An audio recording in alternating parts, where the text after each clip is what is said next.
समुद्री तूफान बिपरजॉय कराची की जानिब तेजी से बढ़ने लगा। शहर काद के जुनूब में तकरीबन 690 किलोमीटर की दूरी पर मौजूद तूफान की तरफ 220 किलोमीटर फी घंटा की रफ्तार से हवाएं।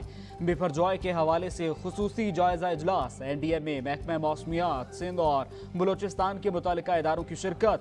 मुमकिन असरात के तहत साहिली इलाके तेज आंधी, समुद्री तूफान और सैलाब की जद में आ सकते हैं। हिफाजती इकदाम के हवाले से इजलास को ब्रीफिंग। सानेहा 9 मई को GHQ पर हमले के एक और शरपसंद की शनाख्त हो गई। मुलजिम राजा दानिश और हैदर रावलपिंडी का रिहायशी है। फसादात के दौरान लोगों को तोड़फोड़ पर उकसा रहा है। पाक फौज के मोनोग्राम पर डंडे बरसाए, इमारत पर शदीद पथराव किया।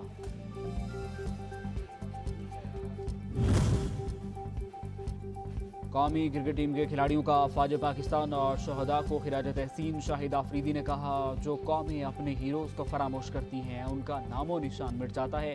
फास्ट बॉलर हारिस रऊफ ने कहा, अफवाज पाकिस्तान की मोहब्बत हमारी रग रग में बसी है।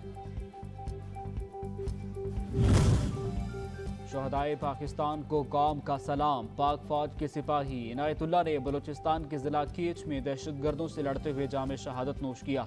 शहीद के अहले खाना कहते हैं, बेटे ने मुल्क की खातिर जान दी। अर्ज़ पाक को खलफशार का शिकार देखने की ख्वाहिश करने वाले हर शख्स के खिलाफ सख्त तरीन कार्रवाई होनी चाहिए।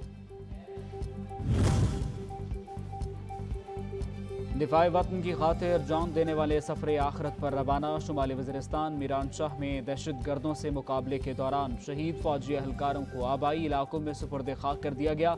ISPR के मुताबिक नमाज जनाजा में अहले इलाका समेत फौजी अफसरान ने बड़ी तादाद में शिरकत की।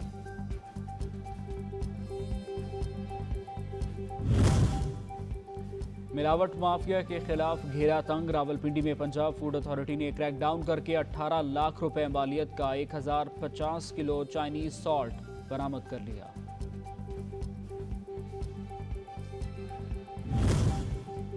और मनशियात फरोशों के खिलाफ ANF की कार्रवाई। गवादर से 200 लीटर आइस और 30 किलो चर्स बरामद। 2 मुलजिमान गिरफ्तार।